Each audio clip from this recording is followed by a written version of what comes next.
Okay, ngayon tuloy na ho tayo sa ating message. Ang message natin ngayon, dalawa. Isa dapat, kaya lang naging dalawa kasi merong isang tatlong verse sa chapter 16 ng Judges na meron ding kwentong maganda. So unahin muna natin itong tatlong verse na ito. So basahin po natin dito po sa Judges 16, 1 hanggang 3. So ito po ang nangyari. Ayan, One day, Samson went to Gaza. Ayan, familiar.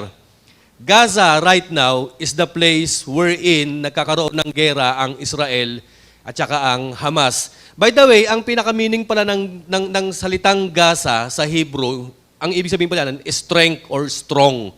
So ibig sabihin pala ng Gaza, malakas. Ayan, Anong ginawa ni Samson sa Gaza?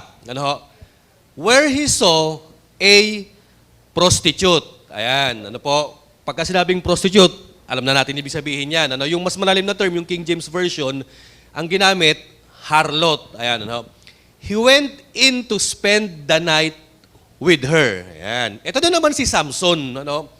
Nakita natin si Samson, malakas, pero ang kahinaan niya, babae. Ang problema ni Samson, mahilig tumibok yung puso niya, kaya lang doon sa maling babae.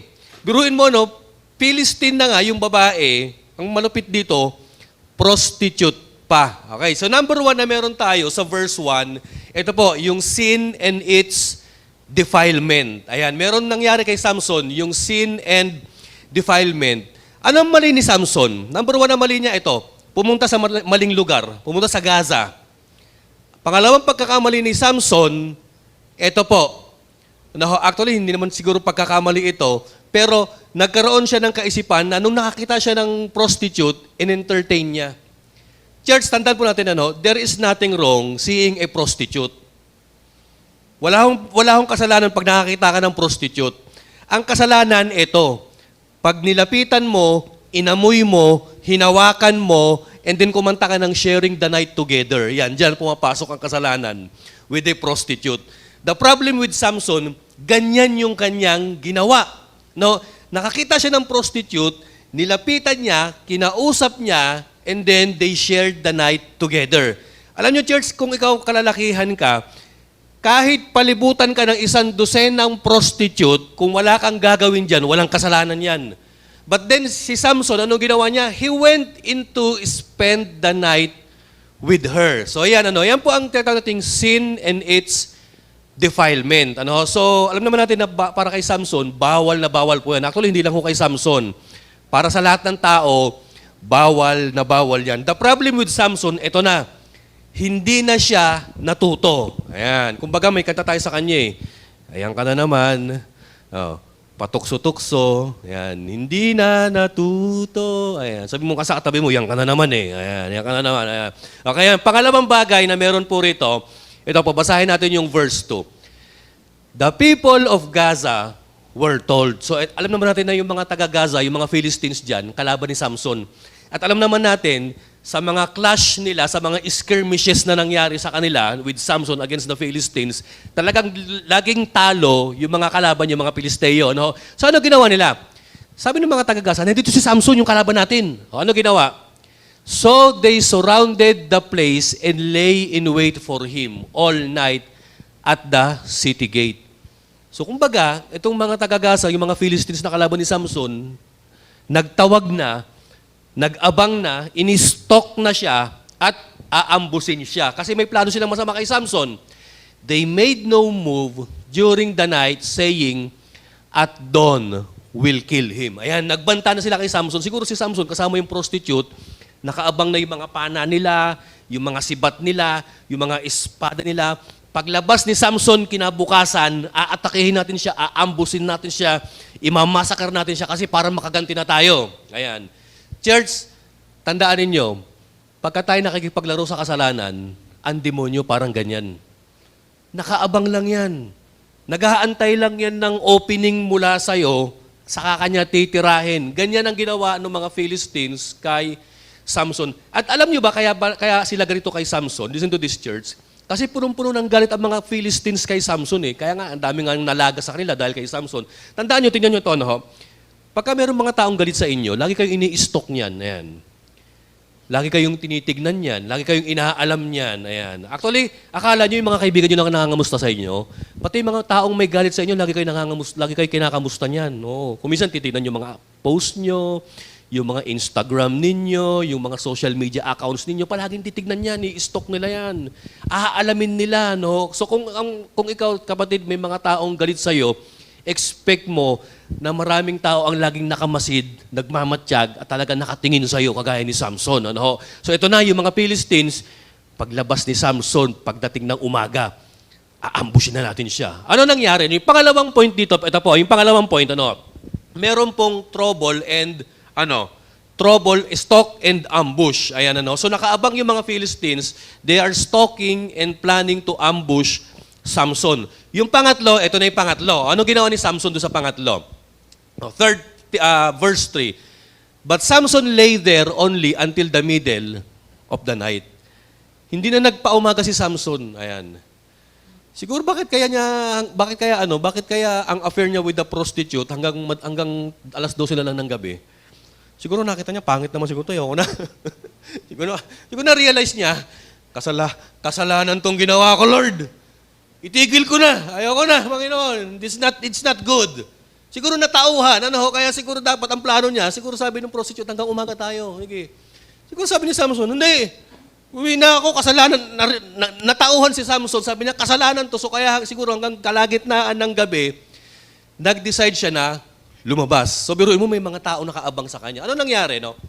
Then he got up and took hold of the doors of the city gate together with the two posts and tore them loose, bar and all. So paglabas si Samson, ano ginawa niya? Biruin mo yung city gate nung Gaza, yung solid na malaking gate ng Gaza, binaklas niya. Binunot niya mula sa pundasyon. Ang lakas na itong taong to para si Incredible Hulk. Binunot niya, kinalas niya ang ganyan. Grabe, yung mga pundasyon, yung mga naka-welding doon, yung mga bakal, inangat niya, at ano sabi? He lifted them to his shoulder. Pinasan niya sa balikat niya and carried them to the top of the hill that faces Hebron. So nakita niyo ang lakas ni Samson. Alam niyo, church, pag sinabing city gate nung araw, ang ibig sabihin niyan, yung gate, it symbolizes the power of that city. So biruin mo, parang tinanggalan ni Samson ng lakas yung Gaza. Biruin mo, grabe kinalakal ni Samson yung kanilang bakal na gate. Harap-harapan, mga kapatid. At pinasan ni Samson, at you know what, church? Traveling from Gaza, going to Hebron, alam nyo, it takes mga 50 kilometers pataas. Biruin nyo, 50 kilometers pataas, pasan-pasan niya yung tuneto-niladang bakal ng gate ng Gaza. So nakita nyo kung gaano kalakas si Samson.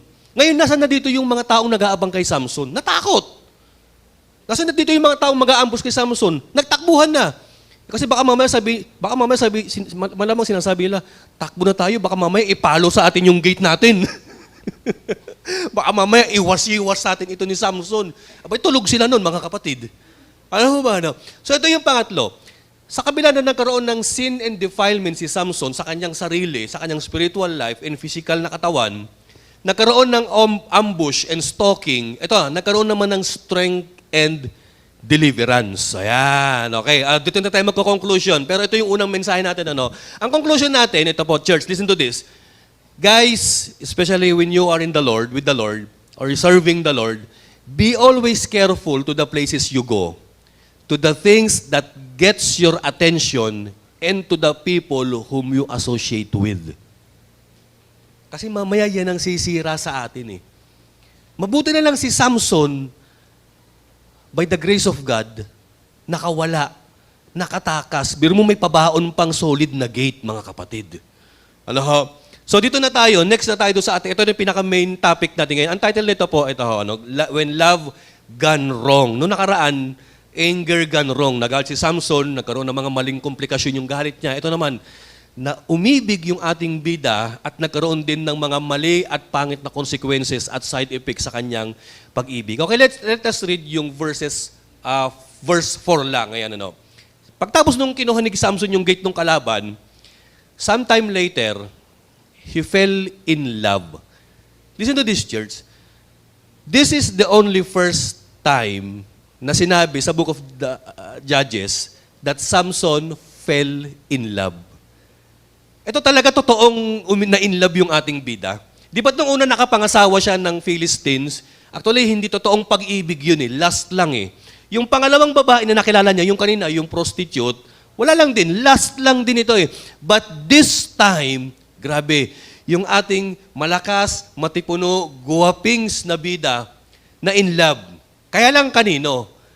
With a woman in the valley of Sorek whose name was Delilah. Ito na naman, hindi masamang ma-inlove, pero masamang ma-inlove sa maling tao. Ito na naman si Samson. Ayan ka na naman, patukso-tukso, hindi na nadadala o natututo. Ano po? Na-inlove na naman siya sa maling tao, sa kalaban na naman. Ayan. So number 1 na meron tayo dito, ito po, church, Samson in love. Yan. Walang masama sa sa makaramdam ka ng in love. Pero ang masama, yung ma-in love ka sa maling tao o maling bagay. O, biruin mo, no? Biruin mo, Christian ka na in love ka sa drugs. Ayan, o, di ba? Kalalaki mong tao na in love ka sa kapwa mo lalaki. Ayan, masama ho yan, mga kapatid. Ano, yan yung maling pagkaka-in love. Ano, Christian ka na, in love ka sa illegal o sa pagkakasala. Ayan, ano po. Ganyan ang problema ni Samson. He fell in love with the wrong person. So pangalawang meron tayo sa kwentong ito. Ito ho ang sabi. Na-in love siya kay Delilah. The rulers of the Philistines went to her and said, o kita nyo mga kapatid, sino na itong involved dito?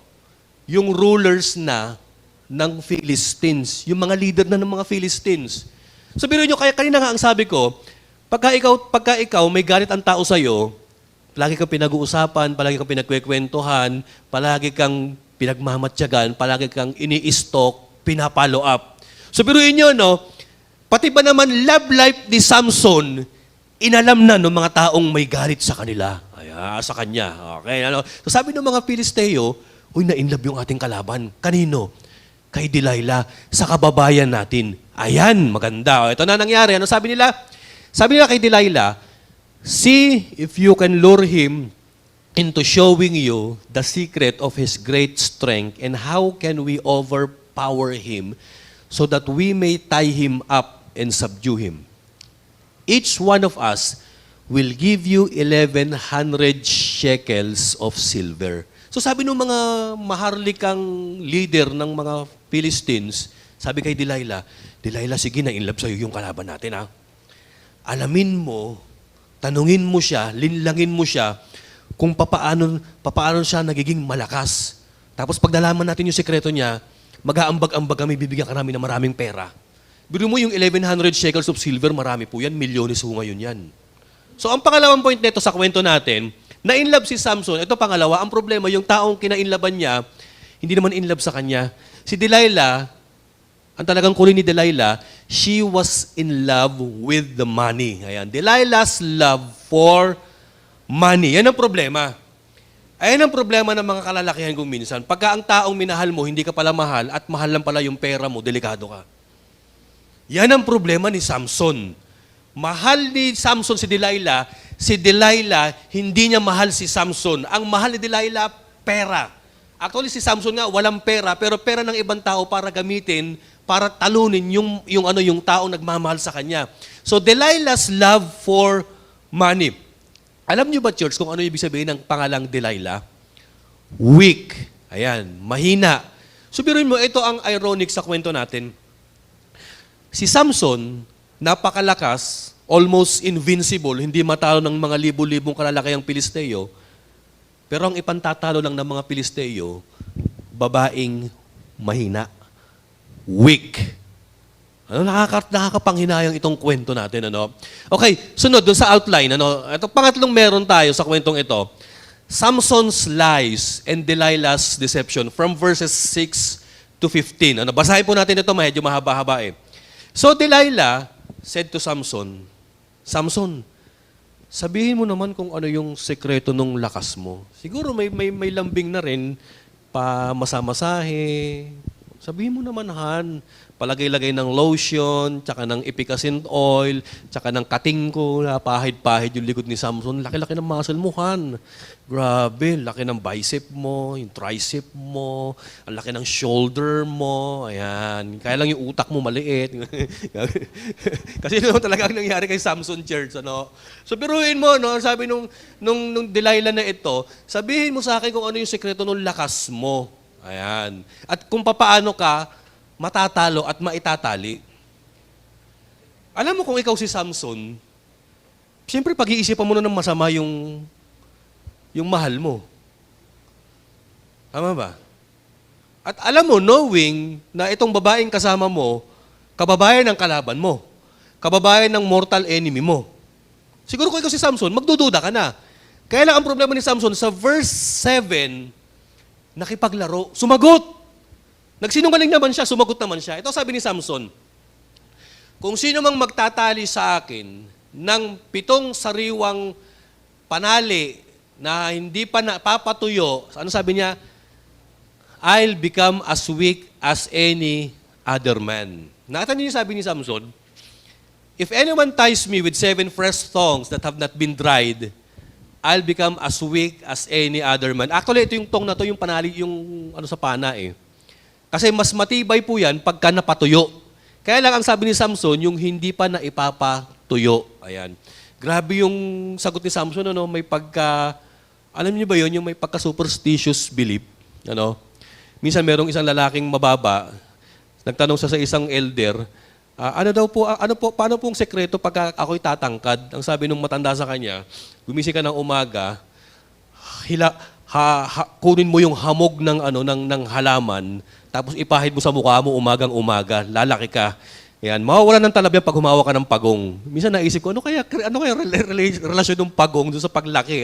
Minsan may mga ganung may mga ganung kasabihan eh. No? Si Samson, ganito ang ginawa niya eh. Pag tinali mo ako ng 7 panali na hindi pa napapatuyo, ayan, manghihina ako. Ano nangyari, no?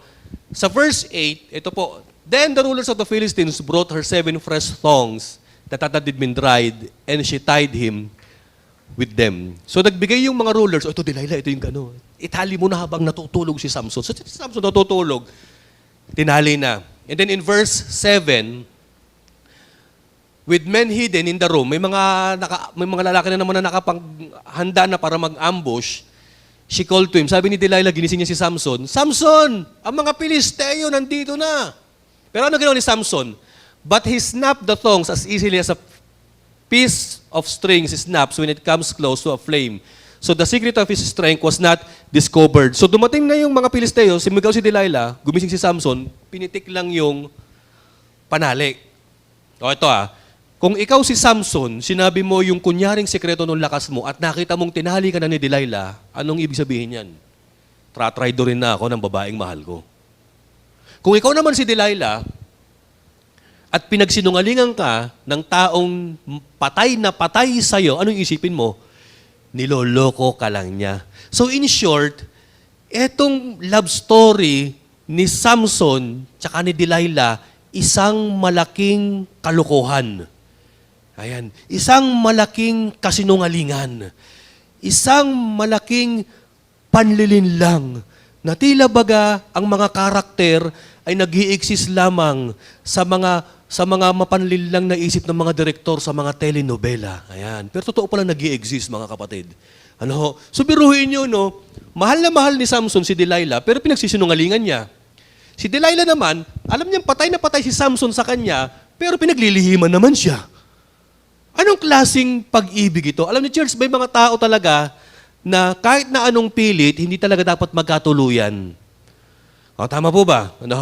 Merong isang kabataan, sabi niya ganyan sa kanyang sinisinta, mahal na mahal kita. Ayan. Kahit wala akong trabaho, kahit tambay lang ako, gusto ko tayo'y magkatuluyan. Mahal na mahal kita kasi love will keep us alive. Sabi naman ng babae, naku po, walang future sa'yo. Anong mangyayari sa atin? Sabi ng babae, aanhin mo ang pag-ibig na wagas kung walang pambili ng bigas. Ayan, sabi ng babae, kaya ang dapat sa'yo, hindi love will keep us alive. Let's kill this love. Gawa ganun pa no? Meron naman isang lalaki, ganyan, sabi niya, ganyan, sabi niya doon sa babae, mahal na mahal kita. Sabi ng babae, hindi tayo pwedeng magkatuluyan. Ayan, pangit ang nakaraan ko. Sabi ng lalaki, okay lang, wala naman akong kinabukasan. Ayan, Actually, yan yung mga pag-iibigan na dapat nang hindi tinutuloy, parang Samson and Delilah, mga kapatid.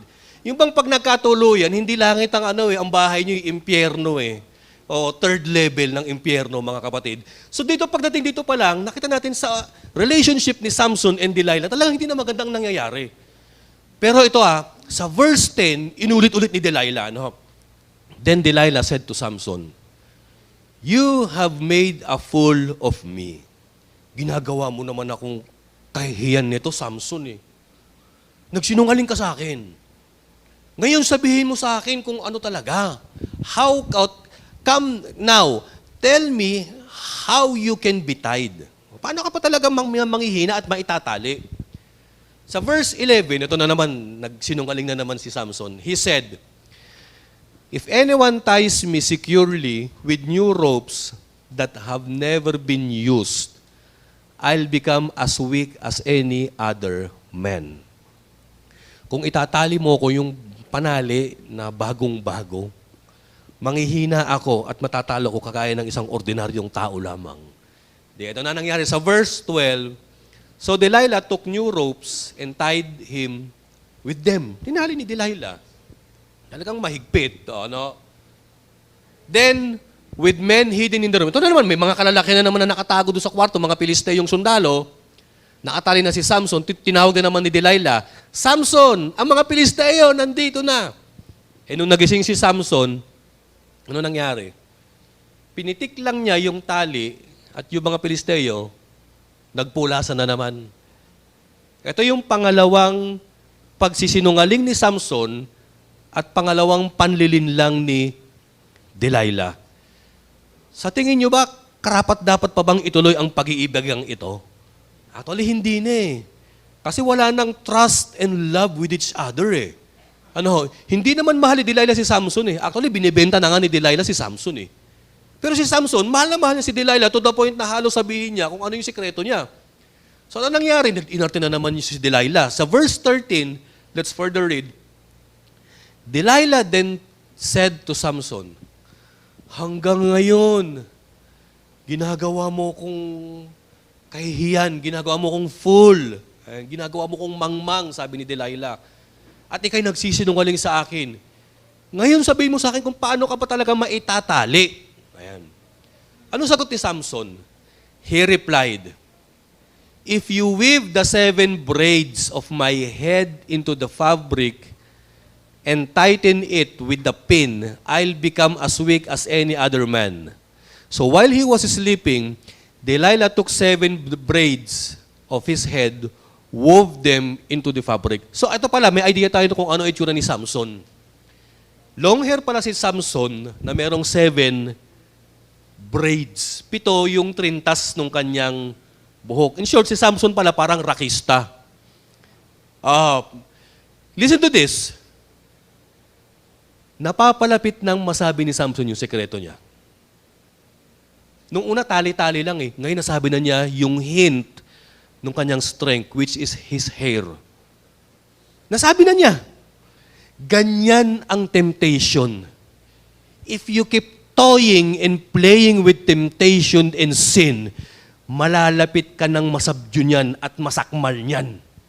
So itong pangatlong pangungulit, pagtatanong ni Delilah kay Samson, halos talo na si Samson dito because malapit na niyang sabihin yung sikreto, which is yung buhok nga niya. So ang sabi dito ni Samson, yung buhok ko, pag trinintas mo yan at nilagyan mo ng pin, doon ako manghihina. So malapit na. Malapit nang malaman. Ganyan din tayo sa tukso. Tama po ba? So ano nangyari? Sa verse 14, and tightened it with a pin. Again, ginawa na naman ni Delilah. She called to him, "Samson, the Philistines are upon you." He woke up from his sleep and pulled up the pin and the loom with the fabric. So paggising ni Samson, wala agad. Parang wala na nangyari. Nagtakbo na naman yung mga kalaban. Pangatlong kasinungalingan ni Samson, pangatlong deception ni Delilah. Kapatid, dapat dito palang cut na Alam niyo ba yan? Alam niyo ba yung relationship na ganyan, yung ika-anim na utos, yung mga napapanood natin nung araw, mga kapatid, yung nagsimula sa tingin, nagsimula sa getting to know each other, nagsimula sa pasulat-sulat, nagsimula sa pa-date-date, sa pahawak-hawak, hanggang sa eto na nangyari. So pagdating ng verse 15, eto na sabi ni Delilah, then she said to him, ayan, eto na, gumamit na ng pinagbabawal na technique. Question na o question na ni Delilah yung pag-ibig ni Samson. Pero alam niyo, church, nakakalungkot kay Samson, this is the same situation and scenario wherein nasabi rin ni Samson doon sa asawa niya yung sekreto ng kanilang pustahan. Di ba't kung nandun tayo sa mga previous message natin, di ba't yung unang asawa ni Samson, yan din ang sabi sa kanya, sabihin mo sa akin yung sagot sa bugtong mo. Di ba't hanggang sa ikapitong araw sumuko si Samson dahil sa pangungulit ng babae. So ito naman, hanggang sa ika-4 na araw, nakita niyo yung resistance ni Samson sa temptation, parang umiiksi na lang Kasi nung una, umabot ng 7 araw Ito, 4 na araw lang inabot, bumigay agad. Alam niyo si Samson, ito ang problema kay Samson. Bagamat may tibay, may lakas ang katawan, may karupukan. Grabe, lampa pagdating sa babae. Lampa pagdating sa tukso, mga kapatid. Tama po ba? Ano po? So ito nang sabi ni Delilah, question ni Delilah yung pag-ibig ni Samson.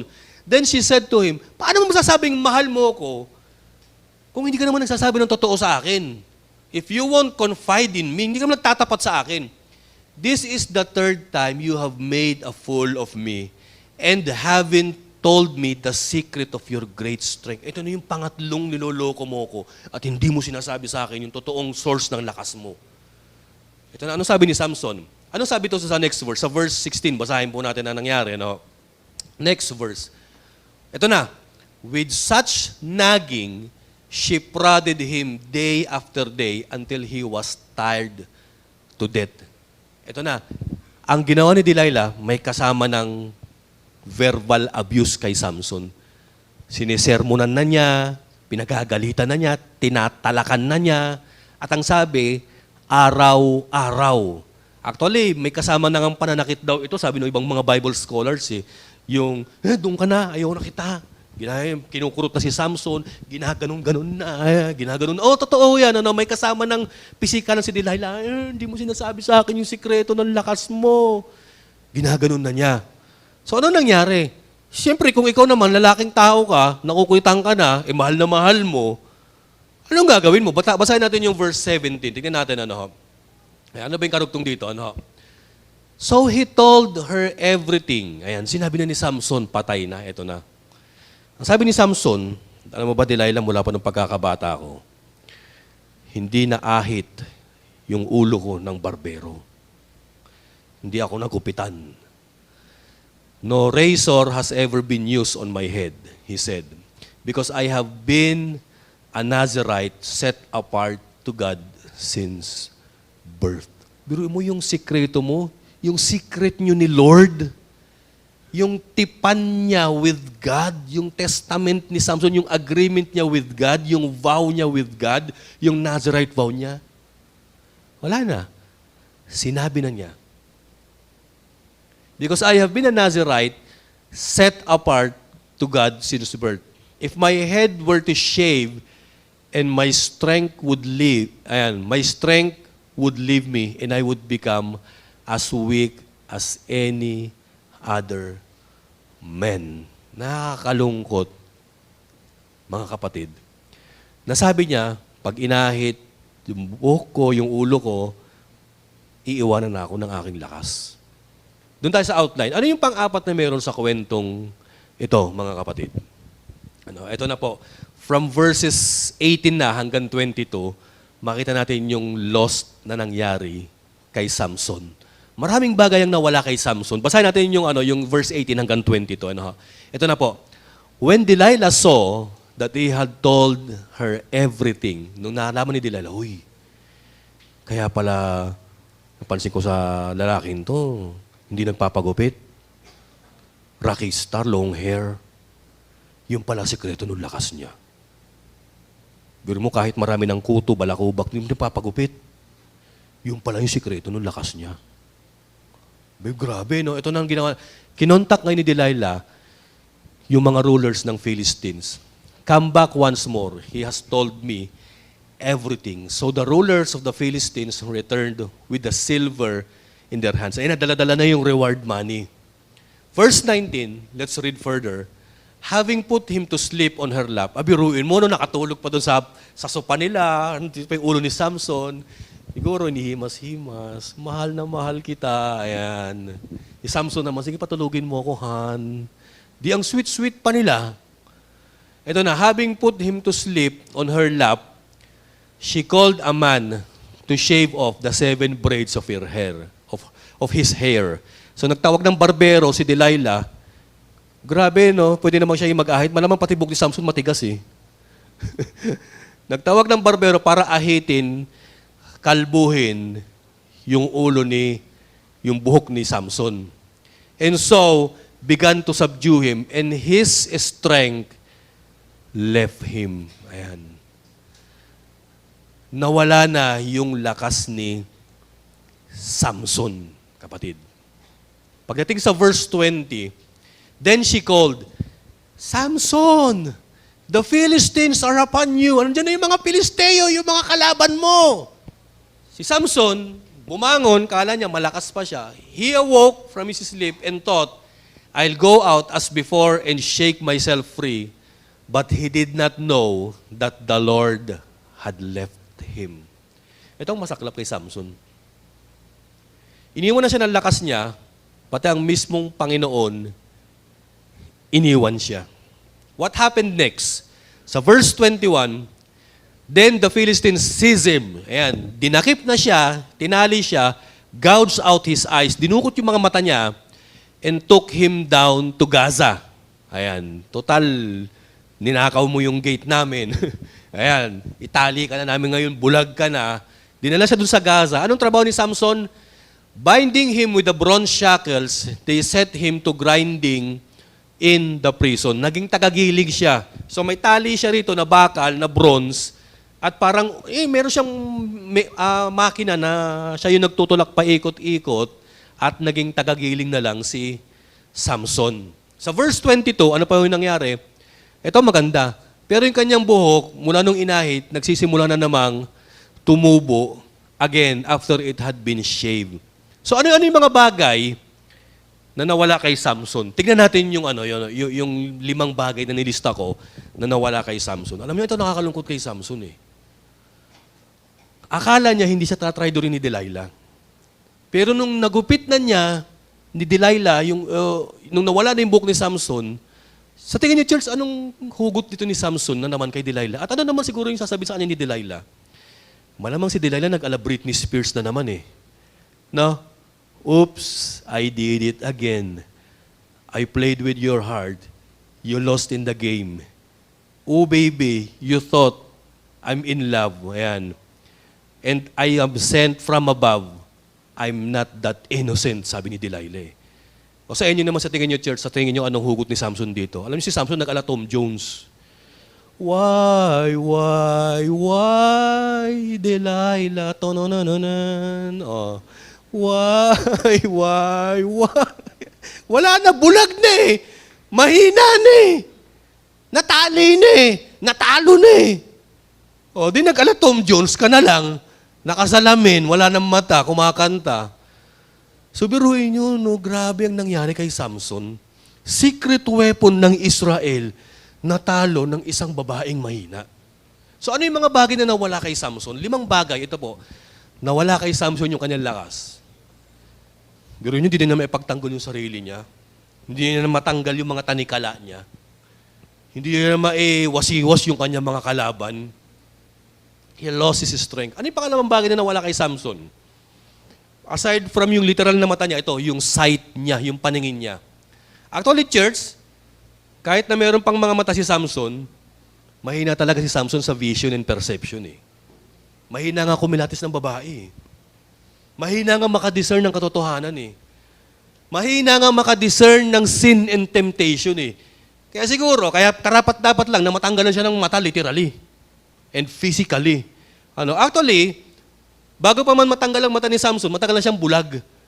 Bulag sa kasalanan, bulag sa katotohanan, bulag sa maling pag-ibig. Ayan ho. Ito nakakalungkot. Ano ho? Pangatlong bagay na nawala kay Samson, ito ho, yung dignity niya. Pag sinabing dignity, biruin mo, hero ka ng bayan ng Israel, kinasisindakan ka ng mga kalaban ng mga masasamang tao, para kang si Incredible Hulk, para kang Marvel character, para kang si Superman. Biro mo dahil sa isang mahinang babae na pinagsabihan mo ng sikreto mo, pati yung dignidad mo nawala na. Ano nangyari kay Samson? Imbes na maging general ng armies of Israel, judge of the armies of Israel, naging tagagiling ng kalaban. Kawawa naman. Very deplorable and humiliating yung situation ngayon ni Samson. Nakakalungkot. At ano yung pang-apat na bagay na nawala sa kanya? Yung purpose niya. Nawala yung layunin niya. Ano dapat ang purpose niya? Defender of Israel. Tagahuli ng mga kriminal. Tagatalo ng mga masasamang tao, yung mga Pilisteo. Yun dapat ang purpose niya eh. Pero ano nga ginagawa niya? Tagagiling ng darak. Ay, nakakulong ka ngayon. Paikot-ikot ka lang ngayon. Ano na nangyari, Samson? Ano na nangyari? No? Ito pinakamalupit na nawala sa kanya. Yung presensya ng Panginoon. Grabe, no? Church, listen to this. Ganyan ang epekto ng kasalanan whenever we decided to toy and play with temptations and sin. Di ba? Kuminsan may mga tao ganyan eh. 13th month, Pasko. Ang plano, iuuwi ko sa pamilya ko itong 13th month ko. Ang problema, lumapit yung barkada. Tara, halika na. Party tayo. Casino tayo para lumago yung 13th month mo. O di syempre, sumama naman. Party-party. Nagsugal. Grabe, no? Pag uwi sa bahay, wala na yung 13th month niya. Tapos naisip niya, ano nangyari? Anyari. Si Samson, ganun eh. Anyari. Kani-kanina lang, naghaharutan kami ni Delilah eh. Kani-kanina lang, pinapatulog niya ako sa kanyang hita eh. Ba't ganun, hindi ko na siya makita, bulag na ako. Ba't ganun, wala na akong lakas? Anyari. Ayan. Di ba't minsan ganun tayo kapag nahulog tayo sa kasalanan na tukso? Kani-kanina lang, ang saya-saya ko eh. Ba't ganun, wala na akong pera? Anyari. O, nayari ka nga. Tama po ba, mga kapatid? Alam niyo po, church, dapat ang pagkakamali at pagkakasala, they shouldn't be repeated. They should be learned. Ayan. Dapat yan natututunan natin eh. Hindi na inuulit-ulit pa. Ang problema ni Samson, siguro akala niya malakas siya, akala niya maiwawas-iwas niya yung kalaban niya, kaya ko namang lusutan yan. Kaya naglalabas-masok ako sa teritoryo ng kalaban ko, wala kang gumagalaw sa akin eh. Siguro akala niya invincible siya, sa kaka-relax niya, sa kaka-kumpiyansa niya, yan, bigla na lang siyang tinumba ni Delilah, mga kapatid. Ano sabi ni Paul? 1 Corinthians 10, mag-ingat-ingat na ho tayo na kung akala natin tayo nakatindig pa, baka mamaya nakabulagta na ho tayo. Yan ang problema ng mga Kristiyano ngayon. Akala natin we are strong, we are mighty, we are invincible, pero hindi natin namamalayan. Ang kasalanan, it is starting to creep.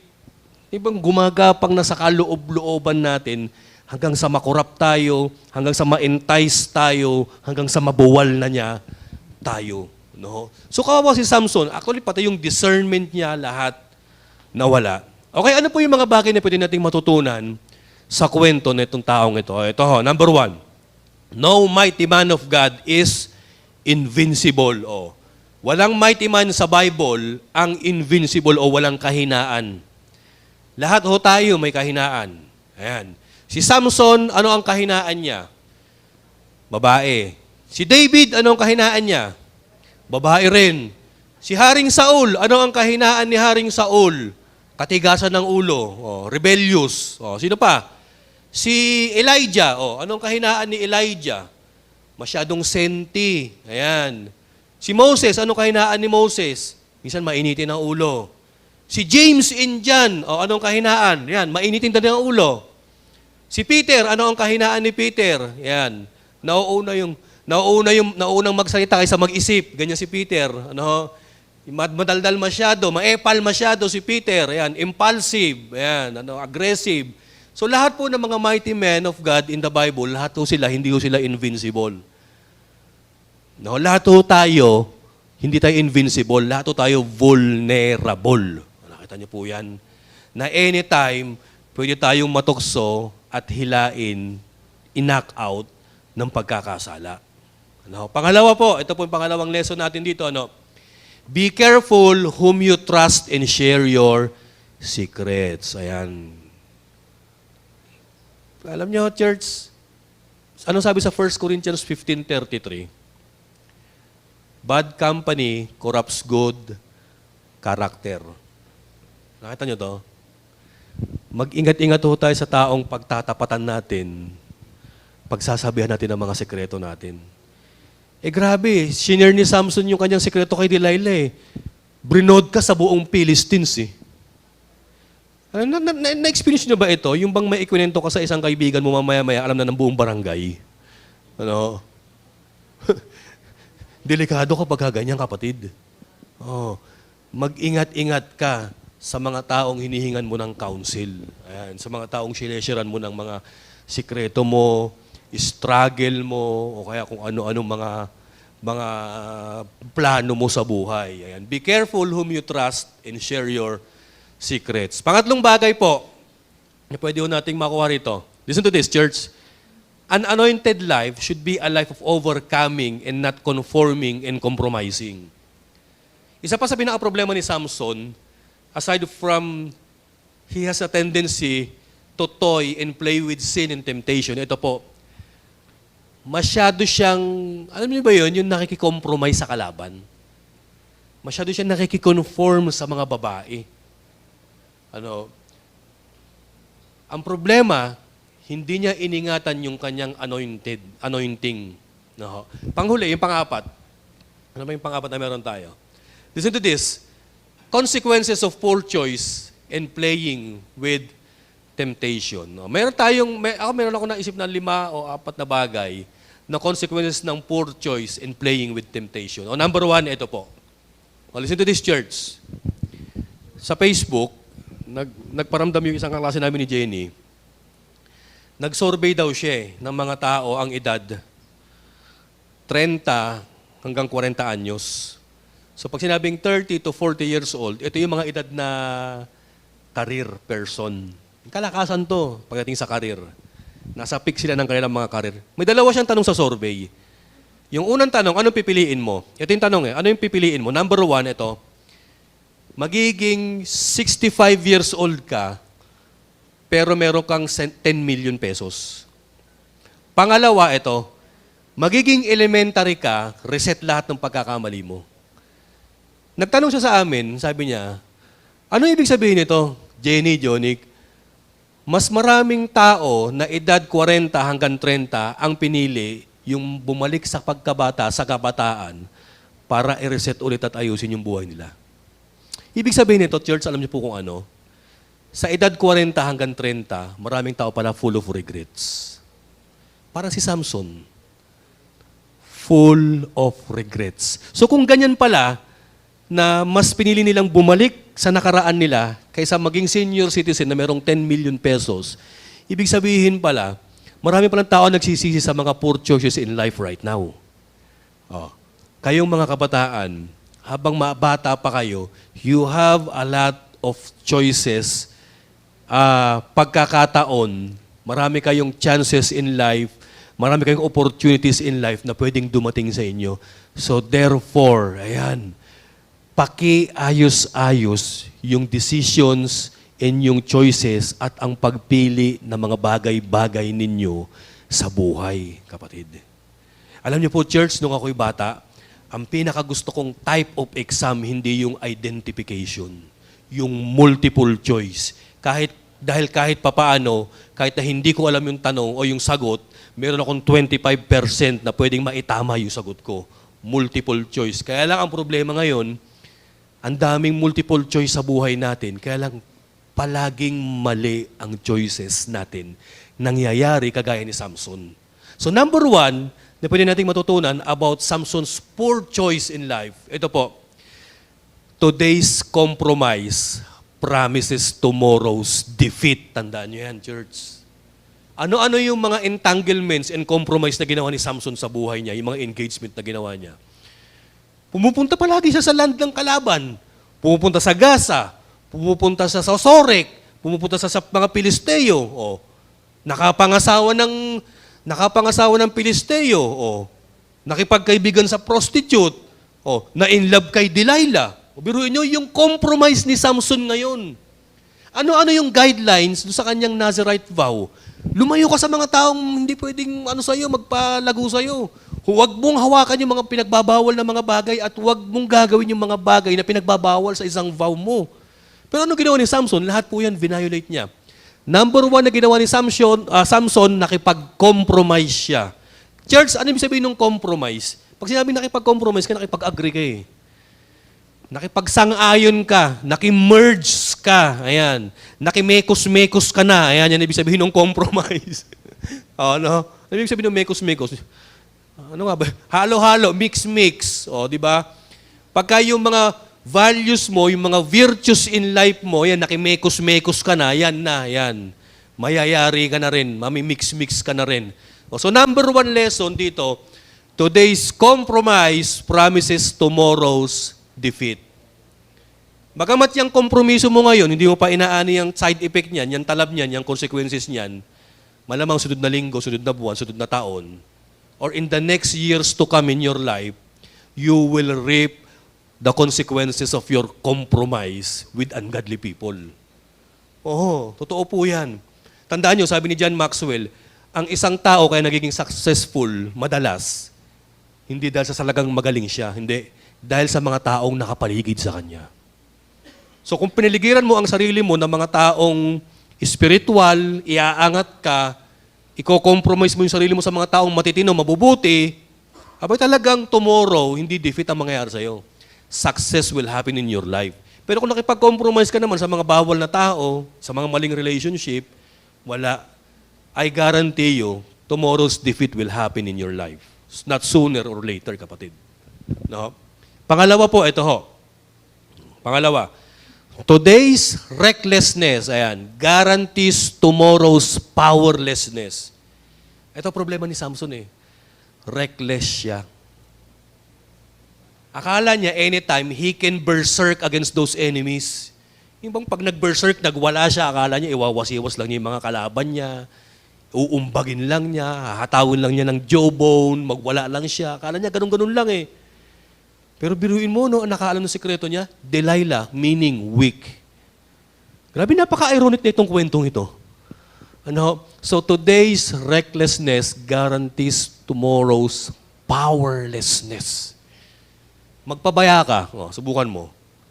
Magpabaya ka sa spiritual life mo, sa trabaho mo. Kayo mga kalalakihan, pabayaan niyo yung asawa niyo, pabayaan niyo yung mga anak ninyo, pabayaan niyo yung ministry niyo. Lahat pabayaan nyo sa sarili, pabayaan nyo yung health nyo. Reckless nga eh. Pabayaan nyo yung mga estudyante, pabayaan nyo yung pag-aaral ninyo. Ano ang future ninyo? Tomorrow, you will end up realizing that you are powerless. Magtanggal ka ng disiplina, kasi nga reckless ka, okay lang, tulog-tulog ngayon. Mamaya sa'yo, alam nyo kung ano, church? Happy now, iyak later. Gusto nyo ba yun? Happy now, iyak later. Minsan ikakatwiranan pa natin eh. At least naging happy. Di ba? Pangit naman katwiran yun. Ano? Pangatlo po, ito yung pangatlo. Today's flirting with other woman is tomorrow's adultery. O yan. Yung pakikipag-fling-fling sa mga babae, yan, delikado yan. Kaya mga kalalakihan dito, ayan, tinatawagan ko ho kayo, maging matatag tayo.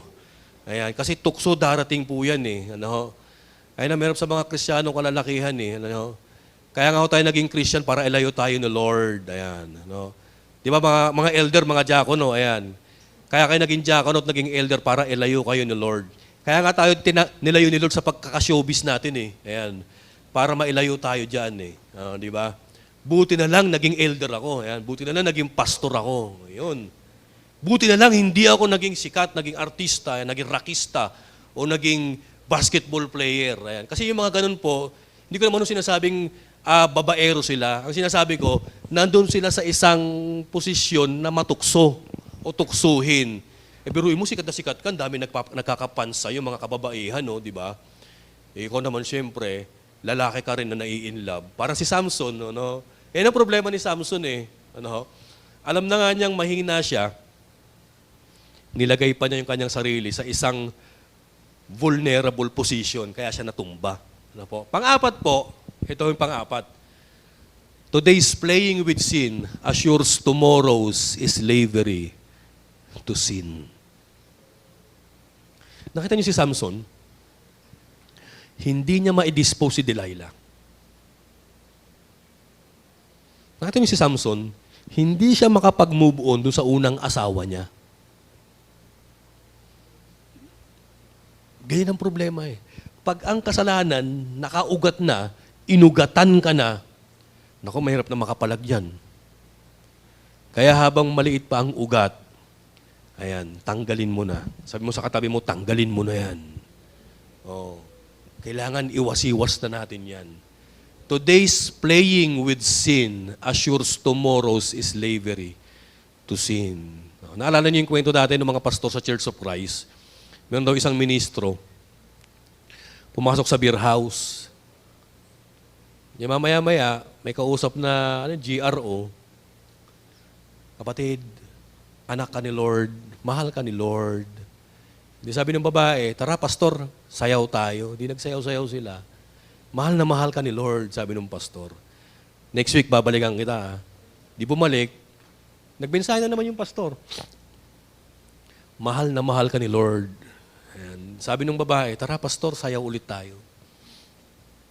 Yung sunod na linggo na pagsasayaw nila, sabi nung pastor, mahal na mahal ka ni Lord. Sabi ng babae, yung babae iba na suot eh. Sayaw tayo, pastor. Sabi ng pastor, mahal na kita, kapatid. Ayan. Mahal na kita. Ayan. Biruin nyo, no? Ganyan ang pakikipaglaro sa kasalanan. Hindi niya namamalayan, akala niya mahal na siya. Yung akala niya nagpe-preach pa siya, pero ito na tumibok na ang puso na. Actually, kung meron mang magandang kanta ang bagay kay Samson ngayon, alam niyo po kung ano, yung kanta ng Queen. Too much love will kill you. Ayan, yan, nayari siya ron eh. Tama po ba, mga kapatid? Nadali ang bida natin. Ano po ba? Ano? So tayo tumayo ngayon, ano? Right now, church, pwede bang paki-pinpoint in what areas of your life right now ginagapang ka ng kalaban? Pwede spiritually. Spiritual. Ibig sabihin ng spiritual atake sa'yo ng kalaban, yung bang pinanlalamig ka sa faith mo? Pwedeng finances, diyan ka dinadali. Pwedeng emotion. Ano? Minsan feeling mo, wala nagmamahal sa'yo, wala nag-a-appreciate sa'yo, nalulungkot ka. Ayan. Minsan sa relationship, tandaan po ninyo mga kapatid, ang demonyo, anywhere yan. So mag-iingat ho tayo kung saan tayo pupunta, kung saan natin fino-focus yung attention natin, at kung sino-sino ho yung mga taong sinasamahan natin. Baka mamaya po magaya po tayo kay Samson. Alam niyo po nakakalungkot kay Samson, kasi nung nakarang topic natin, andun yung glory days niya eh. Biruin mo, nakatalo siya ng 1,000 kalaban using a donkey's jawbone. Biruin mo, ang ganda pa nung ginawa niya, nakabitbit siya ng gate mula sa kalaban, inuwi niya, tinake out na yung gate. Kaya lang ang problema, isang mahinang babae lang pala ang katapat niya. Napatumba si Samson. Pero church, kahit nasa kabila ng pagiging Samson natin, natutumba tayo, nabubuwal tayo, sa next message natin, sunod na linggo, bibigyan na naman ng Panginoon ng pagkakataon si Samson. Makikita natin kung paano i-raise up ni Lord ang kanyang fallen men. Ano? Kung paano ibalik sa ministry ni Lord ang isang taong inagaw ng demonyo, inilisan ng demonyo sa kanyang purpose, sa kanyang sight, sa kanyang ministry, lahat inalis. Dito makikita natin kung paano mag-restore ang Panginoon next week. Ano? Right now, church, tayo po yumuko, tayo po yung manalangin. Father, salamat Lord, na bagamat napakapangit, napaka-tragic ng isa sa mga ending ng yugto ng buhay ni Samson, pero Father, kailangan namin matutunan ito, Lord eh. Nawa Lord, huwag kaming dumating sa point ng buhay namin wherein ang anointing, ang very presence nyo is nawala because of our compromise, our recklessness, our confidence, our enjoyment of toying and playing with sin. Lord, nawawag mangyari sa amin ito, Panginoon. Nawa, Father, tulungan niyo kami magkaroon, Lord, ng spiritual sight and discernment na habang maaga pa ang isang bagay, Lord, pwede na naming putulin. Kasi, Lord, ang kasalanan, ang tukso, bubulagin kami yan, hihilahin kami pababa. Nawa, Lord, maging kagaya namin si Joseph, na tinatakbuhan ang kasalanan, ang temptation, ang tukso, Panginoon. Nawa, Lord, huwag kaming maging kagaya ni Samson, na nakipaglaro sa tukso, na nakipaglaro sa kasalanan, Panginoon. Lord, ingatan niyo kami, Panginoon. By the power of your Spirit, Father, protect us, O Lord, from sin and temptation. Lord God, maraming salamat po. Ito po ang aming panalangin.